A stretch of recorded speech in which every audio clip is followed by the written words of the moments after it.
Good morning dear students. आशा करती हूँ आप सभी स्वस्थ एवं सुरक्षित होंगे। बच्चों, आज हम आपकी भाषा माधुरी की पुस्तक में दिए गए पाठ 14 अर्थात एक थी स्वाति के विषय में पढ़ेंगे। इसमें एक लड़की अर्थात स्वाति के विषय में बताया गया है कि वह एक ग्रामीण क्षेत्र में रहने वाली लड़की थी और उसके गांव में केवल 8वीं कक्षा तक ही विद्यालय था और उसकी पढ़ाई में बहुत रुचि थी। उसकी रुचि के ही कारण उसके पिताजी ने उसे आगे की पढ़ाई के लिए शहर भेजा था।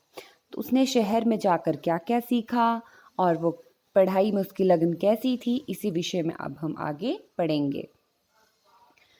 पाठ पढ़ना शुरू करेंगे। सभी इस पाठ को ध्यानपूर्वक पढ़ेंगे।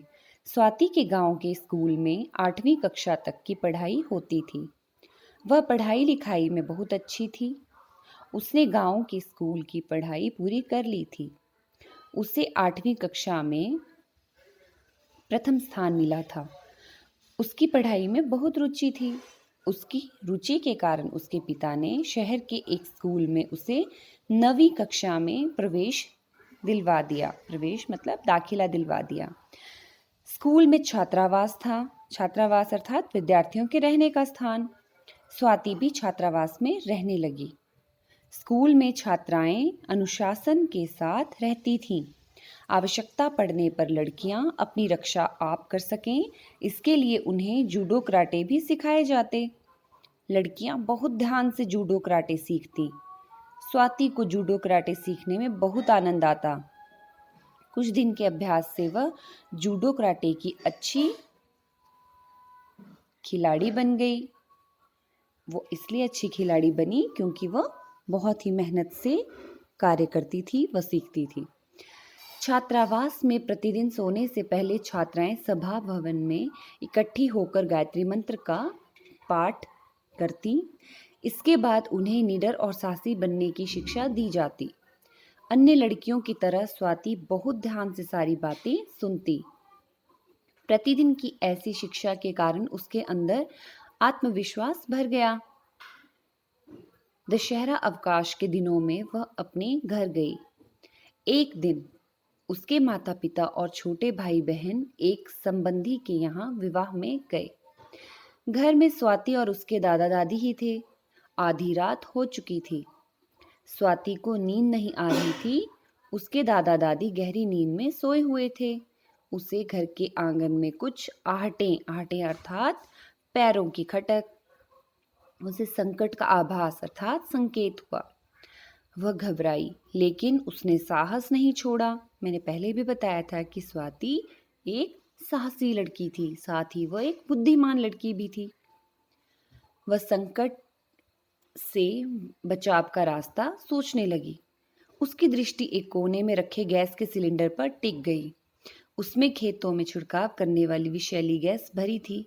उसने दिन में ही अपने पिता से इसके छिड़काव के विषय में पूछा था। उसके पिता ने विधि बताते हुए कहा था, वायुमंडल में इसकी मात्रा बढ़ने से उसमें सांस लेने वाला व्यक्ति मरेगा नहीं तो बेहोश अवश्य हो जाएगा। उसे गैस के छिड़काव में बचाव का रास्ता दिखाई दिया। उसने अपने मुंह पर छिड़काव के समय लगाया जाने वाला सुरक्षा मुखौटा लगाकर पीठ पर सिलेंडर टांग लिया। देखो, इसने सुरक्षा मुखौटा लगाया है ना। आज के समय में हम भी मास्क लगाते हैं, है ना। सुरक्षा मुखौटा जैसे स्वाति ने लगाया है, उसी प्रकार हम भी कोरोना महामारी से बचने के लिए इसी प्रकार सुरक्षा मुखौटा के रूप में मास्क का प्रयोग करते हैं। उसने विषैली गैस से बचने के लिए इस मुखौटे का प्रयोग किया था। अब आगे देखते हैं आखिर चोरों का क्या हुआ। आंगन में चोरों की गतिविधियां बढ़ गई। उन्होंने छत पर चढ़ने के लिए गांठ बंधा रस्सा फेंका। गांठ नहीं अटकी। इतने में स्वाति पीठ पर सिलेंडर लाद मुंह पर सुरक्षा मुखौटा लगाकर सीढ़ियों से चुपके चुपके छत पर पहुंच गई। चोर बिना किसी भय के अंदर घुसने की तैयारियां कर रहे थे। उधर स्वाति धीरे धीरे आंगन की छत से किनारे तक पहुंच गई। अंधेरी रात थी। आंगन में खड़े व्यक्ति उसकी परछाई नहीं देख पाए। उसने गैस का छिड़काव शुरू कर दिया। आंगन में खड़े व्यक्तियों पर गैस का प्रभाव अर्थात असर होने लगा। उन्होंने खांसना शुरू कर दिया। आंगन का सारा वायुमंडल विषैली गैस से भर गया। दो चोर खांसते खांसते आंगन में गिर पड़े और दो लड़खड़ाते हुए भाग खड़े हुए। स्वाति ने छत पर बचाओ बचाओ पुकारना शुरू कर दिया। आसपास के घरों के व्यक्ति लाठियां लेकर स्वाति के घर के आंगन में पहुंच गए। उन्होंने आंगन में पड़े दोनों चोरों को रस्सी से लपेटकर पेड़ से बांध दिया। पुलिस को बुलाया गया। पुलिस चोरों को पकड़कर ले गई। स्वाति ने अपनी सूझबूझ से घर को चोरों से बचाया और उन्हें पकड़वा दिया। यह समाचार पत्र पत्रिकाओं में प्रकाशित हुआ। जब अवकाश के बाद वह स्कूल गई तो पहले ही दिन मंच पर बुलाकर उसे पुरस्कार दिया गया।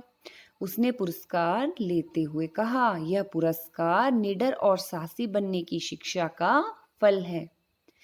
हमें भी स्वाति के समान निडर और साहसी बनना चाहिए और संकट के समय बिना घबराए बुद्धि से काम लेना चाहिए।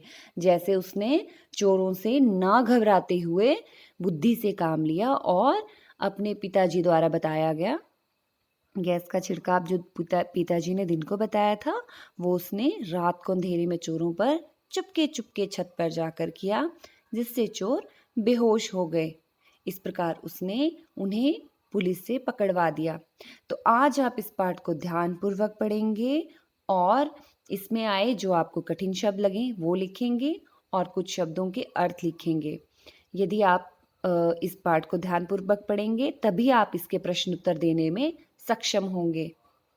तो आज आपका गृह कार्य भी यही है कि आप पाठ ध्यानपूर्वक पढ़ें और इसके कठिन शब्द व शब्दार्थ लिखें।